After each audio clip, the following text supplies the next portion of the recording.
James Gunn / Roger Gosnell's Scooby-Doo duology are some of the best installments in the franchise, and I don't think that there's many people out there who would disagree.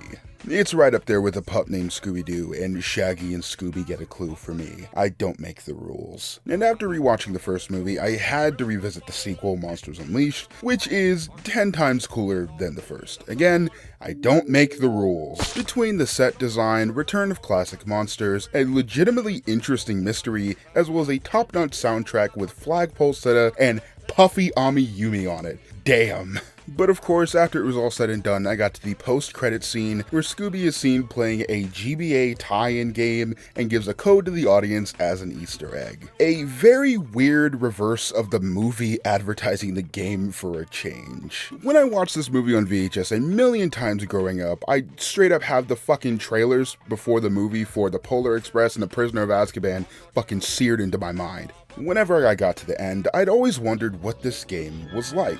I wasn't the digital dumpster diver you see before you today. I mean, I was only 4 years old, but still, even now, I'd never known what this code did, or even what the game played like. So, I had to make a video about it, because that's what I do with things I'm interested in now. Unsurprisingly for those familiar with the GBA, Monsters Unleashed is a 2D platformer. It's developed by Ultron, the Japanese game developer, not James Spader, who also developed Kaznap for the GBA based on Hi Hi Puffy Ami Yumi. Would you look at that? It's like poetry. It rhymes. If I'd have known that this was made by Ultron, I'd have been more excited from the jump. Maybe it's because I played a bunch of other Scooby-Doo games for a separate video idea that may or may not ever see the light of day, but I was already exhausted by the time I'd booted up Monsters Unleashed on an emulator. And yet, it's immediately clear that the presentation is leaps and bounds above not just the other GBA game based on the first Scooby-Doo movie, yes that exists, and it sucks balls, but a majority of the other games based off of the property. The backgrounds, the font, the more stylized portraits of all the characters, the bright contrasting colors, it all screams Scooby-Doo. Sure, I'm not a huge fan that the cutscenes are now visual novels as a side effect of having to adapt a 2-hour movie on a tiny cartridge. The music sounds fine but isn't particularly memorable at all, and the sprites do look a little bit cursed when they face forwards, oh god, but the attention to detail in this game is almost astounding. I mean, the character running animations are one-to-one recreations of the original intro. You can't make this shit up. And the stages here are legitimately beautiful. Each different background is insanely detailed and full of vibrant colors. The levels themselves are easy to get lost in a good way, and even when a specific area wasn't really my favorite, like the Monster Hive, none of these last very long. Which unfortunately makes it a little easier to ignore the amount of work that goes into the pixel art here. Also, I have to give credit to Monsters Unleashed, as well as the first movie tie-in game, as much of a piece of shit that it is, for actually handing off the controller from Shaggy and Scooby, something that is not common in most Scooby-Doo games. You do only get to play as Daphne as well, probably due to how long it would take to come up with new sprites as well as entirely new levels for Velma and Fred, but Daphne is kind of awesome here, much like she is in the movie. Her fight with the Black Knight is actually adapted here into one of the coolest boss fights I've seen in a licensed game. I'm just as surprised as you are. Look at the moody sunset. Look at how sick she looks with this weapon. It looks like a fucking Castlevania game. Plus the combat is fast and kind of enjoyable. Then you have to do this QuickTime event where Velma reads the incantation in the book to pacify the Black Knight. This fight sort of made me realize that this is an amazing game, and not just for a licensed tie-in. Granted, maybe my perspective has been a bit warped by all the shit games I've subjected myself to in an attempt to give anything a fair chance, but that doesn't take away from how much Ultron hit this out of the park. This game manages to have a cute tailing mission that doesn't suck. It's forgiving with tons of checkpoints, as well as is kind of a fun puzzle trying to figure out when's the best time to move forward. And the same goes for the rest of the other minigames. My least favorite was the one where Shaggy sleds down a hill, but that lasts for literally 30 seconds. The entire game isn't much longer, only coming in at about 2 hours long, and that's with me playing it leisurely. None of the levels last longer than about 6 minutes or so. Even the ones that are a bit more exploration heavy where you need to find different keys, and they never got annoying at all. If I back it up, is it fat enough?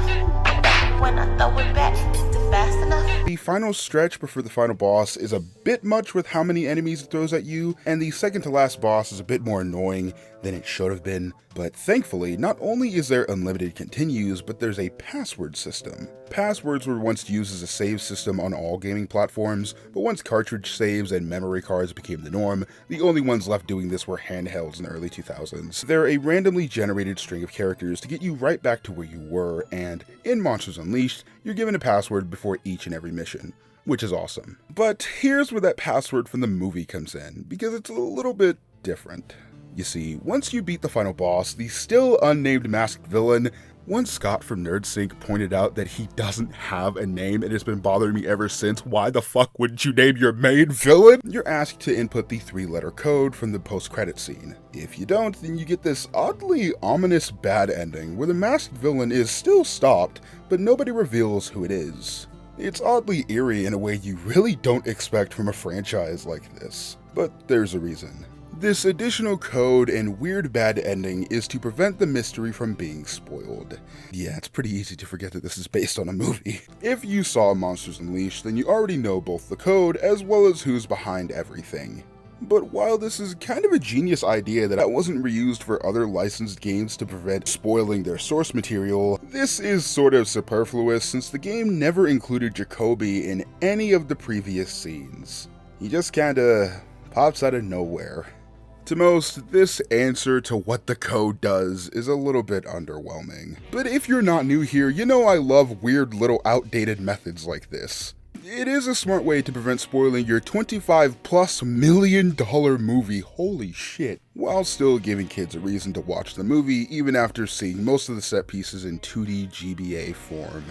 I will say that it's interesting to see a tie-in game based on a multi-million-dollar movie just to be made for the Game Boy Advance. Not that that platform isn't great or doesn't have a large library of amazing games, but it's usually included with most licensed titles as a way to tap into the large player base. It's not that hard to piece together that this was most likely picked solely because it would cost the least amount in terms of money and dev time. Meanwhile, home consoles were still getting multiple entries based on the original series. I mean, there is a PC game based on Monsters Unleashed, but that's a glorified minigame collection like a lot of licensed games were in the early 2000s. I'll probably talk about it in a few years or so, I don't know. And to be honest, I sort of underestimated this game because of the platform it was released on. I can blame the fact that Scooby-Doo, unlike other legacy franchises, always has had this weird, strict homogeneity that's sort of almost against strict individuality, so much so that they've recently swung towards the completely opposite direction, or something. I really don't know where this argument is going. But I mostly have myself to blame. I talk a lot of shit on this channel about giving every game a chance and looking into something's history in order to give it a fair shot, and yet I let my bad experiences with other Scooby-Doo games, as well as my somewhat jaded outlook on making these videos recently, affect my enjoyment here. This game is cheery, lighthearted, and despite being made only to sell movie tickets, allowed me a legitimate feeling of reprieve. I did not think that Scooby-Doo 2 Monsters Unleashed for the Game Boy Advance would show me that I'm leaning a little bit too close to cynicism recently, but I do appreciate that it brought me out of that rabbit hole. But seriously, fuck that first movie game, it's absolutely terrible. Well, that's all for Scooby-Doo on Boomerang. Chalk up another case solved for the Mystery Inc. gang, and there's still plenty of time to go to that groovy dance at the old barn. Like, I'll have 400 kids club meals. Look who's pulled into Burger King! Scooby-Doo and the whole gang! You can collect all 5 toys, one with every